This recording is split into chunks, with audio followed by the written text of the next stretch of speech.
Hello, my name is Junia, and I'm doing my final on the debate of the $15 minimum wage fight, basically titled, as they called it, Fight for $15. This started off with a couple of 100 of fast food workers.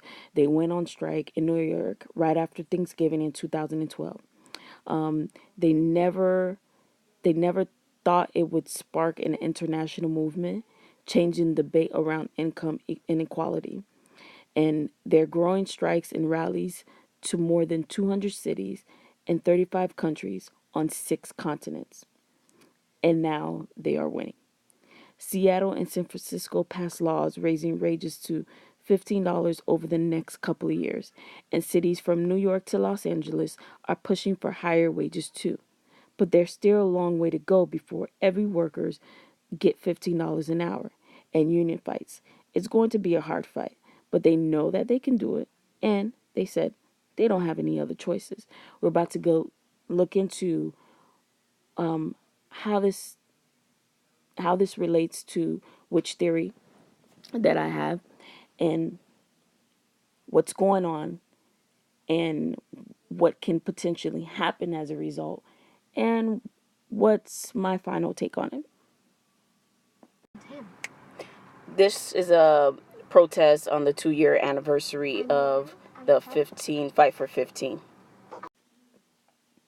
I began to start off with my theory first that intertwines with this in a way. The silenced knowledge in the public good, heresies of interest in the expansion of the public sphere.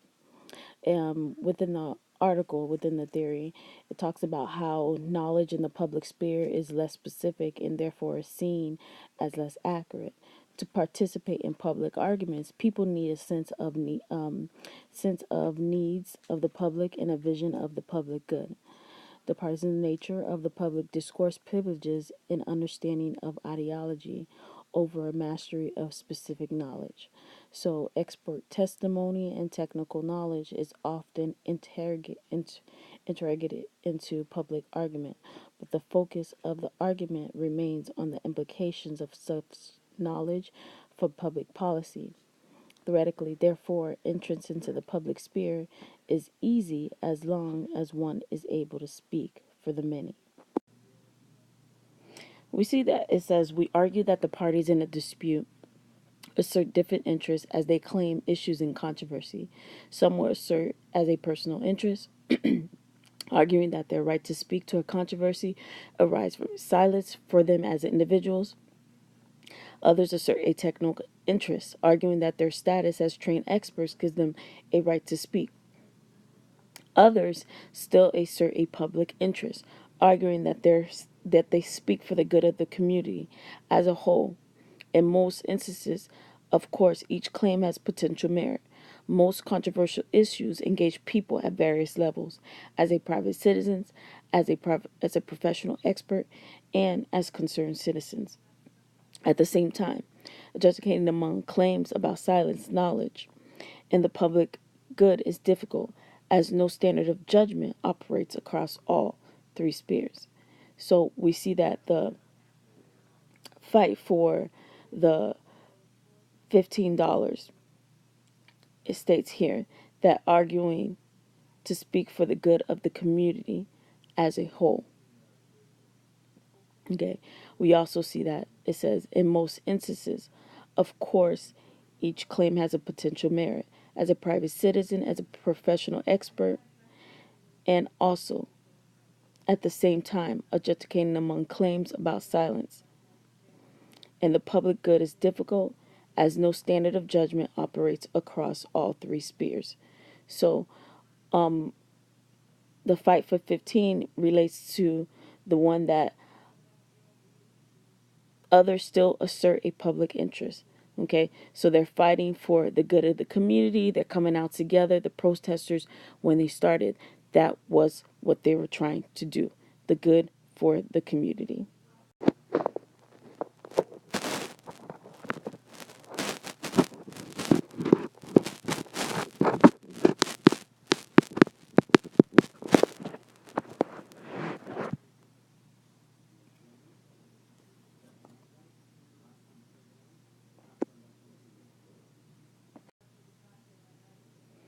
So we also notice in the public sphere that even President Obama has also been a vocal advocate for this, and raising the minimum wage to, he says, to 10.10 an hour. Earlier this year, he set 10.10 as the wage floor for federal contractors. So at the top it reads, the national headlines have chronicled the effects of unpredictable scheduling. Even red states during the midterm election, President Barack Obama gave fast food workers a shout out in speech to labor activists earlier this year, telling them that America deserves a raise.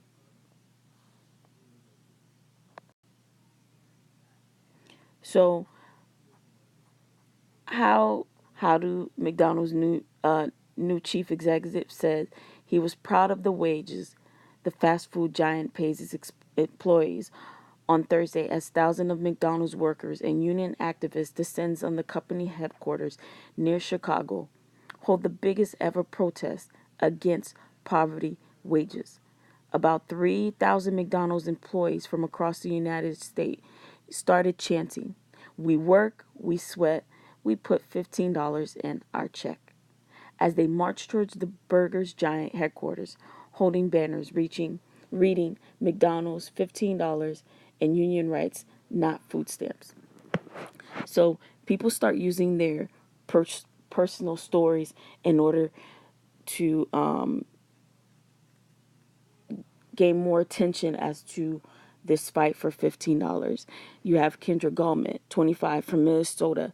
She says, "I can't raise my little boy on the $8 an hour I make.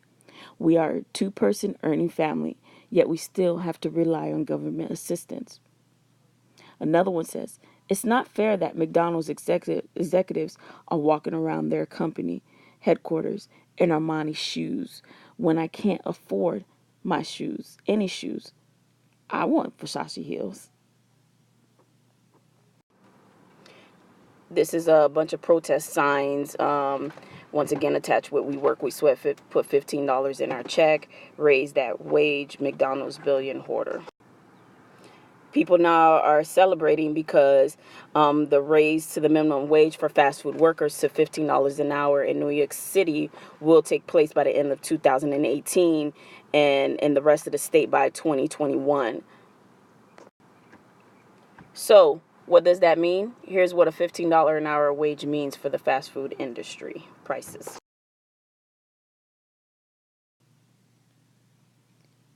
Researchers at Purdue University School of Hospitality and Tourism Management found that raising pay for fast food restaurant workers to a $15 an hour, the minimum wage that cities like Seattle and San Francisco have already adopted, will result in an estimated 4.3% increases in prices at those restaurants. That means the price of a $3.99 Big Mac would jump to $4.16. The study also found that offering health care benefits to fast food workers at restaurants with fewer than 25 full-time employees would have a minimum effect of prices because current tax credits and Affordable Care Act. So no more, we might start eliminating a lot of the dollar menu items. They might not be $1 anymore. They might be $1.50. There might be just a $2 menu.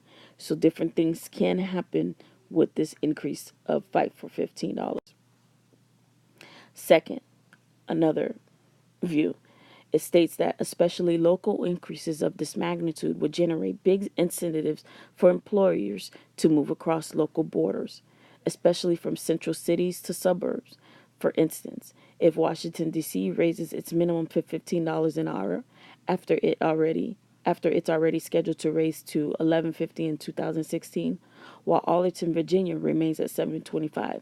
The incentives for employers with low-wage workers to shift places of business from the former to the latter will be quite strong.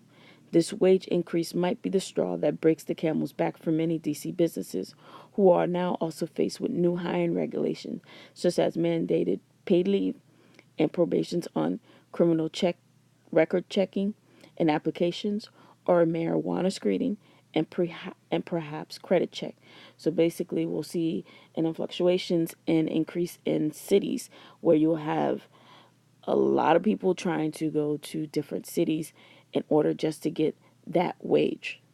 But is it going to just be wages? Is the wages are going to increase, or will housing increase? There's so many effects that can happen from people moving to one city to another city, one state from another state. Third, it might take time for employers of many low skilled workers to learn how to economize on their labor costs, but they will over time, since the incentive to do so are much larger, and that would be bad news for the very low skilled workers. The higher minimum wage is designed to help. For instance, fast food workers might be more easily replaced by robots. Not good. Hotels might reduce their tendency to automatically clean the rooms of their guests and may charge for doing so. Not good for families.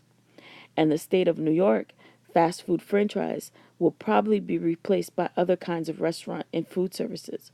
Employers in these industries would also likely demand better education, which a lot of people who are working in the fast food industry go there to get by, and some of them are not even able to go to school. So if they raise up their prices, they're going to raise up the education status.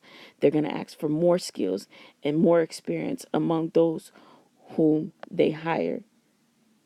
None of these suggest that the crisis of low wages for American workers is, but there is also a silver bullet. Raising the minimum wage won't solve it.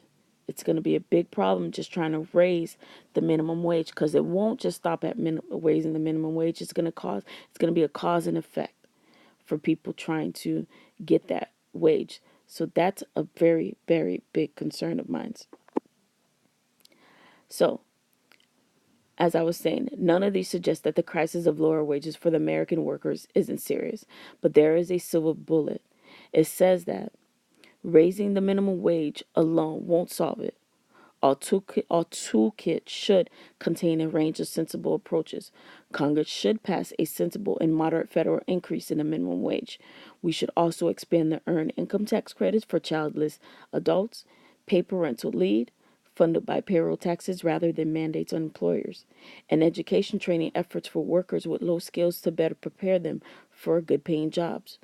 They should also work with employers to help them expand apprenticeships and other opportunities for workers to learn while they earn, and to generate better pathways from high school and community college into high paying jobs. Trying to accomplish this by simply making 15 the new 10 in the terms of minimum wage increase could potentially generate more harm than good. I agree with all that.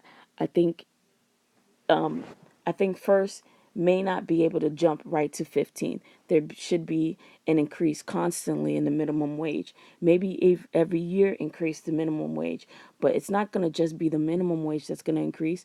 People that do have an education are going to want to now fight for their right. They don't want to go to school to earn the same rate, the amount of someone who didn't want to go to school. So there, like, once again, there's going to be constant cause and effect as they increase the minimum wage.